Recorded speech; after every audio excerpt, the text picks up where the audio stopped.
Lucan will be the grenade men for the squad, and the remainder have got the Glocks out. That's interesting. Magisk actually opening the vents. See how this plays out. Quick overtake coming in, and Dupree's on the hot roof, so he's having all the fun with that USP, able to drop down for free as well, has the cover from his teammates, and there's not a single frag for the Sharks. It's not a good start for them.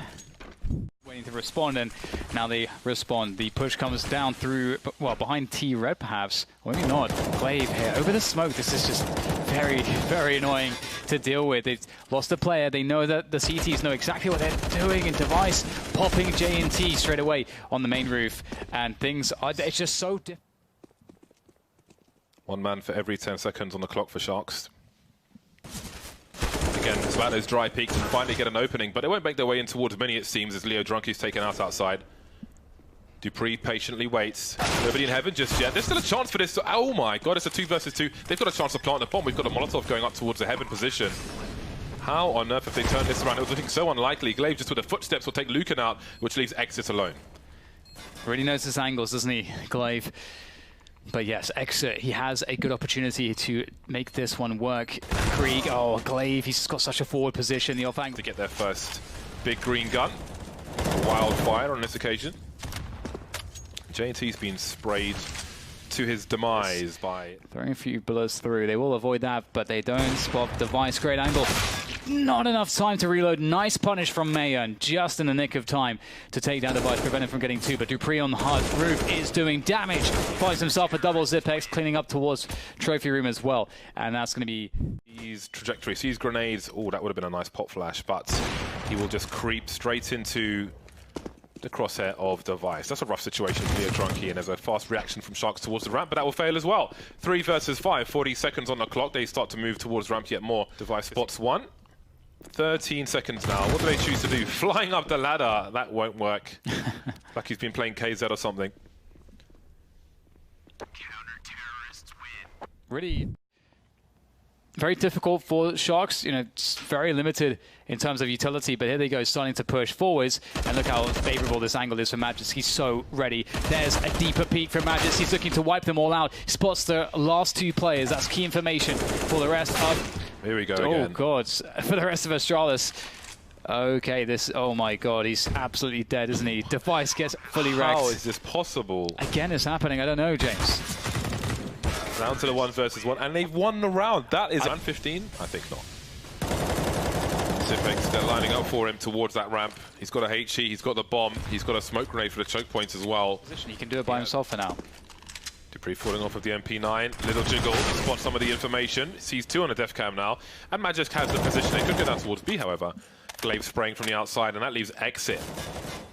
He's done great work, Glaive. Bomb Exit with a Galil with no skin on it versus 4 Astralis players from the best team in the world. Not an easy one, and there it is. Astralis, after what turned out to be a difficult half.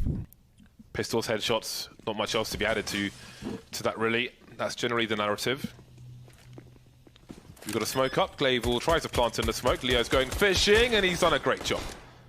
Now that smoke has some time left on it, but the position is going to waste that time. Leo Drunky's still alive, and he might just win from this position. Got some help from his teammates as well. Mayan coming in to pop Dupree.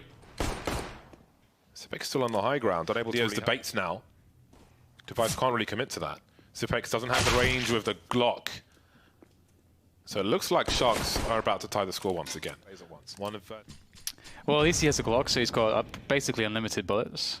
So trying to find that opening kill, and he will not be successful. Very well played by Sharks, showing. Has a little shot onto Magisk, and again, this is the off angle we were talking about in the first half, but J&T will not be able to do anything with that. Maybe some nerves there, missing the first shot, unable to fall back as well. That's a great start for us. Flashbang. This will cause huge issues here for Sharks.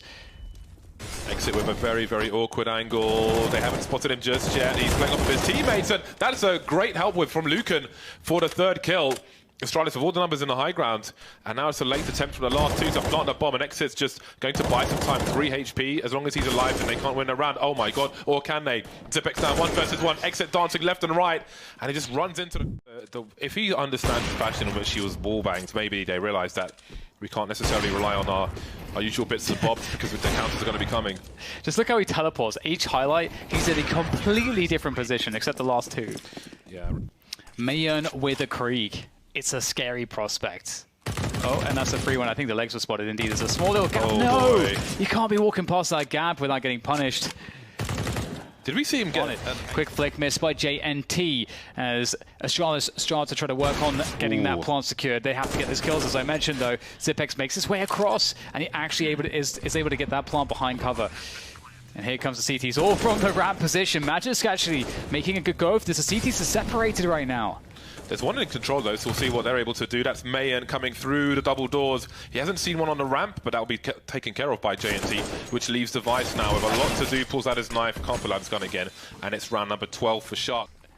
Leo Drunky's playing the CT vent, so Leo Drunky's pretty exposed. There's actually 2 players down on the by the silo. JNT with that AWP, vertical shots, not the easiest in the world. Glaive doing damage from above, but he's got to take down JNT. 14 seconds to go. The time pressure is real. Trying to bait out a shot, and JNT will be overwhelmed. And Astralis to stay in position, and it looks like that may pay off here, because there goes Dupree. He drops down, can't find the follow-up, but Exis certainly can. The smoke coming in at a timely moment as well. It's a 4 versus 2. Sharks needed an advantage like this, but maybe it could still be taken away. And Magisk trying to get down there. The bomb's dropped. He's going to get the bomb. Oh, this is absolute carnage. On the ramp, I think. Let's create some space behind himself. Oh, that's cost him a lot just to make it a 1 versus 3. 7 HP. Still doable. You'll hear the footsteps. Mayan baiting now.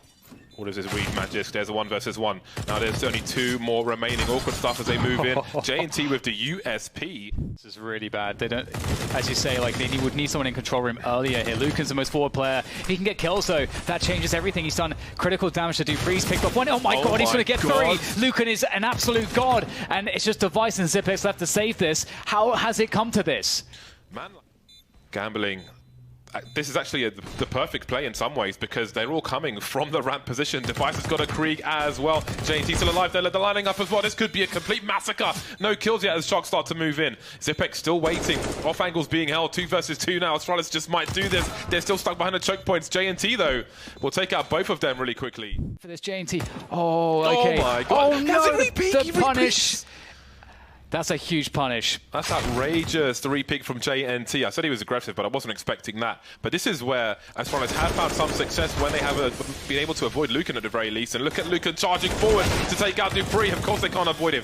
Down to a 2 versus 2. 23 seconds left to plant the bomb. It is Mayan now, the young boy, versus Zipex and Glaive. He spots both of them. He drops the bomb once again, 16 seconds. He doesn't even need to peek because all the pressure's on Zipex. Can he run down towards B bomb side? We are heading to overtime. That's a ridiculous clutch from the minute.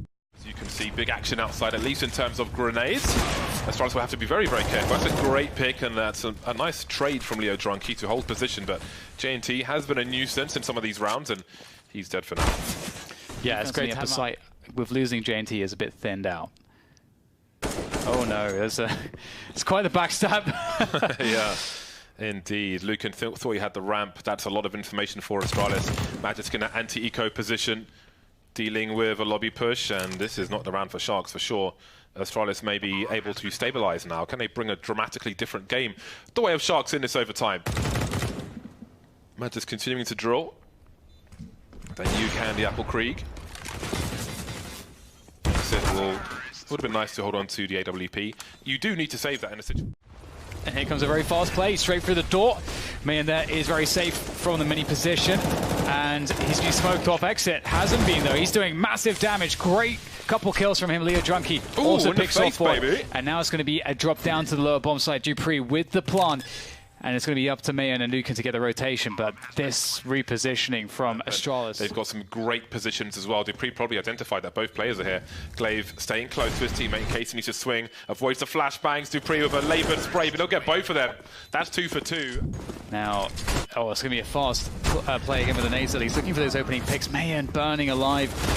Oh, it's not a good start here for Sharks. They're looking like they may get 3-0'd in this first half. Great push coming in from Astralis. They are wiping out the defense. Sharks have nothing left. Just Lucan, and he's out of position. So he's taking a sweet time though. So if there is, I mean, if he does somehow manage to kill anybody, you know, he's got to hope there's a kit. But never mind.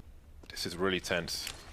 Again, Sharks can make no error, really. There's the flashbang coming through. Magic has great position. Molotov in front of the door as well. Strong spot for Astralis at the moment, but we've seen these rounds turn around, even in a 3 versus 5. 40 seconds might feel like a hell of a long time for Sharks to try and get something done here. Magic's picked off, and there goes Glaive, just as I say that. Now it's a 3 versus 3. Dupree still on the side, smokes up, Molly's up, and even more smokes as the bomb seems to head downstairs. Exit takes one in the face, and Device is just waiting for them. How on earth has JT gone down the ladder? Device still alive for now, but now it's a 2-on-2. Yeah, that is crazy that there was he was not able to hit a single player there. And indeed, 2 versus 2 with the bomb now planted. Lucan covering the back. Oh, he's so favorable in this position, but that's such a great swing from Dupree. Gets the instant ding. That pressure forces back Lucan. JNC still on the bomb side there with the Krieg, looking to try and defend. He's repositioning as well. This is getting really awkward here for Sharks, as that repositioning may have been just a beautiful stroke of genius there. Zipex now the 1v1, and of course he's able to do it. Zipex always reliable, and that's going to be it.